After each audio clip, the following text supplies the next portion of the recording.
सबसे पहले मैं अपने शिव गुरु और माता पार्वती के चरणों में प्रणाम करती हूँ। गुरु भाई गुरु बहनों के चरणों में प्रणाम करती हूँ।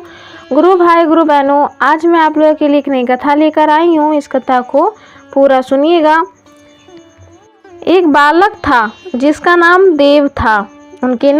उसके नाना शिव जी के शिवलिंग की पूजा किया करते थे। एक बार बच्चे ने अपने नाना से कहा, यह क्या है? उनके नाना जी ने उत्तर दिया, यह महादेव हैं, यह इनका यही रूप है, यह इनका भगवान का प्रतिनिधित्व है। बालक ने गौर से शिव जी की मूर्ति की ओर देखा। उसने भगवान महादेव को एक काले पत्थर के रूप में देखा।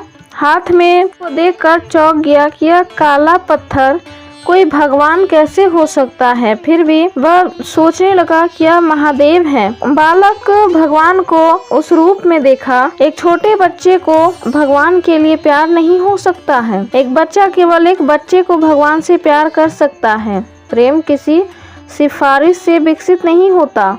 हम केवल अपनी इच्छित वस्तुओं के लिए प्रेम विकसित करते हैं। प्रेम स्वाभाविक और प्रेम स्वाभाविक है। नामदेव का युवा हृदय निरंकार सर्वव्यापी ईश्वर के विचार की कल्पना नहीं कर सकता था। इस बालक भगवान से ही महादेव के स्वरूप को बालक भगवान से ही उनका हृदय प्रभावित हुआ। बालक नामदेव ने नाना जी से अनुरोध किया कि वह एक दिन उन्हें महादेव की पूजा करने की बारी दे। लेकिन नाना जी ने उनके अनुरोध को अस्वीकार कर दिया और कहा, तुम अभी तक उनकी पूजा करने के लिए योग्य नहीं हो। आप पूजा करने के लिए पर्याप्त स्वच्छ नहीं है, क्योंकि आप हर दिन स्नान नहीं करते हैं। एक दिन जब नाना जी शहर से बाहर गए थे तो बच्चे ने नानी से कहा, मैं आज महादेव जी का पूजा करूंगा। नानी मान गई। उनकी पूजा करने की अनुमति है, लेकिन आज नहीं, कल सुबह स्नान करके। बच्चा रात भर सो नहीं पाया। वह बार बार नींद से जग गया। उसने अपनी माँ और दादी को जगाया और उनसे अनुरोध किया कि वह महादेव जी का पूजा के लिए नीचे लाए। लेकिन उन्हें कहा, अभी भी रात है, अपनी आंखें बंद करो और सो जाओ। आखिर रात हो गई। बच्चा उठा, पास की नदी की ओर भागा और एक दो डुबकी लगाकर जल्द ही लौट आया। लेकिन उन्हें मूर्ति की पूजा करने की विधि नहीं पता थी। उन्हें शिवलिंग की पूजा करने की विधि नहीं पता थी। उसने शिवलिंग को नदी से लाए हुए पानी में डुबोया, उसे बाहर निकाला और एक छोटे सूखे तौलियों से पोंछ दिया।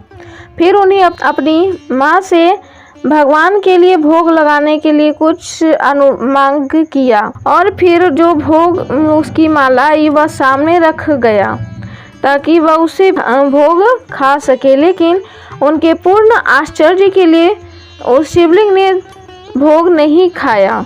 बच्चे को पता नहीं था कि उसके नाना जी केवल महादेव को खिलाने का दिखावा करते हैं और महादेव जी ने कभी भोग खाया ही नहीं करते। पारे व्यक्तियों में केवल होठों की ईमानदारी होती है जो हृदय को बिल्कुल भी नहीं छूती है। लेकिन बच्चा बेदाग था और किसी भी दिखावटी कर्मकांड से मुक्त था। उनका हृदय महादेव जी के प्रति सच्चे प्रेम से भरा था।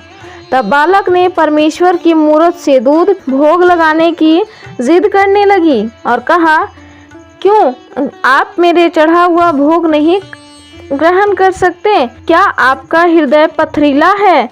लेकिन यह सब व्यर्थ था। बच्चे ने अपने आप से कहा, मेरी माँ मेरे लिए कुछ भी करने को हमेशा तैयार रहती है। लेकिन उसे आश्चर्य हुआ कि परमेश्वर ने उसके अनुरोध पर उतना ध्यान नहीं दिया जितना उसके माता पिता के पास था। हे भगवान, यह मासूम बच्चा आपसे हाथ जोड़कर विनती कर रहा है। बालक कहता है, हे भगवान, आप क्या काले रंग के साथ साथ आपका दिल भी काला है, पत्थर ही है? मैं पहले कभी भी नहीं आपके बारे में जानता था। हे भगवान, मैं बच्चा आपसे हाथ जोड़कर विनती कर रहा हूँ कि आप मेरे भोग को ग्रहण करिए, लेकिन आप मेरी भक्ति को सुनते ही नहीं हैं। आप किस तरह के भगवान हैं? बच्चे ने तब सोचा कि आंखें बंद कर लेने से देव भोग ग्रहण कर लेंगे। उसने तुरंत अपनी उंगलियों से अपनी आंखें बंद कर ली, लेकिन कभी कभी उनमें से झांक रहा था यह देखने के लिए कि महादेव भोग ग्रहण कर रहे हैं या नहीं। लेकिन महादेव भोग ग्रहण नहीं किए। उसने सोचा कि बार बार अनुरोध करने के बाद महादेव इस भोग को ग्रहण कर ही नहीं रहे। उसने बार बार ऐसा किया, लेकिन कोई फायदा नहीं हुआ। रात की नींद हराम होने के कारण बच्चा पहले से ही थका हुआ था, वह भूखा भी था। 1, 2, 3 घंटे बीत चुके थे, लेकिन महादेव जी उनकी बात पर नहीं माने। अच्छे भगवान! फिर बच्चा इतना रोने लगा कि उसकी आवाज़ कर्कश हो गई और वह मुश्किल से बोल पा रहा था। उसकी आंखें लाल हो गई। आखिर बच्चे ने आपा खो दिया। हालांकि वह काफ़ी छोटा था, लेकिन उसके पीछे एक दृढ़ इच्छा शक्ति थी। हिंदू शास्त्रों के अनुसार कमज़ोर इच्छाएं खुद तक नहीं पहुंच सकती। कमज़ोर इच्छा शक्ति वाले स्वयं को महसूस नहीं कर सकते हैं। बच्चे की ताकत क्या थी? यह उनकी दृढ़ता, उनका विश्वास और उनकी सफलता में उनका दृढ़ विश्वास था। ऐसी ताकत चमत्कार कर सकती है और तूफान भी ला सकता है, जो पेड़ों को उखाड़ सकता है, नदियों को सुखा सकता है और पहाड़ों को हिला सकता है।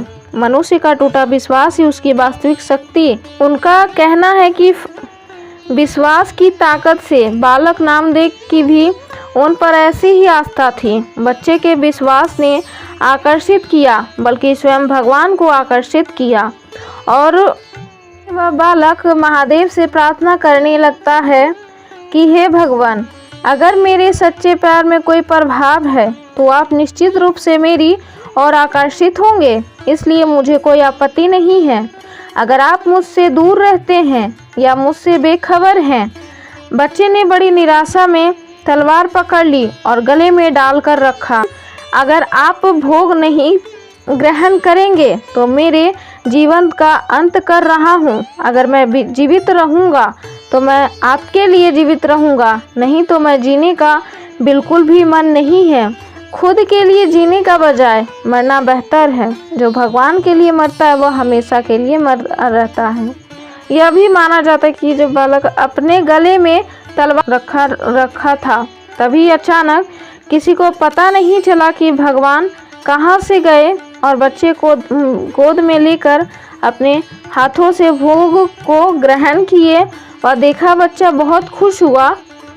लेकिन जब उसने देखा कि वह सारा भोग ग्रहण कर लिए तो उसने उसे एक थप्पड़ मारा और कहा, मेरे लिए भी कुछ भोग रख दो। बालक की आंखों में बहुत घना पर्दा था, क्योंकि उसे परमेश्वर का कुछ भी ज्ञान नहीं था। पर्दा चाहे मोटा हो या पतला, सच्चा प्यार ईमानदारी और विश्वास से ज़रूर हटेगा। जब एक छोटा बच्चा ईश्वर में ऐसा विश्वास विकसित कर सकता है तो यह अफसोस की बात है अगर एक बड़ा आदमी इसे हासिल करने में विफल रहता है। एक कहते हैं गुरु भाई गुरु बहनों, यदि एक छोटे से कीट के लिए पत्थर में घुसना संभव है तो कोई आदमी कहलाने के लायक नहीं है। अगर कोई प्रिय का दिल जीतने में विफल रहता है तो गुरु भाई गुरु बहनों अगर मेरी वीडियो अच्छी लगी हो तो मेरी वीडियो को लाइक करें, शेयर करें, और अगर मेरे चैनल पर हैं तो मेरे चैनल को जल्दी से सब्सक्राइब कर लें, ताकि हर एक मेरा वीडियो आप तक समय से पहुंच जाए और हर एक दिन आपके लिए इसी तरह नई नई कथा लेकर आऊँगी। और आप लोग इसी तरह से, आप लोगों का प्यार ही मुझे सपोर्ट करता है। तो कमेंट में एक प्यारा सा हर हर महादेव ज़रूर लिखें, और मैं शिव जी और माता पार्वती से प्रार्थना करूंगी कि आपके माता पिता की लंबी आयु हो और आपकी हर मनोकामना पूर्ण हो, आपकी लंबी आयु हो। वीडियो में अगर बोलते समय अगर मुझसे गलती हो जाए तो मैं क्षमा चाहती हूँ। हर हर महादेव, घर घर महादेव।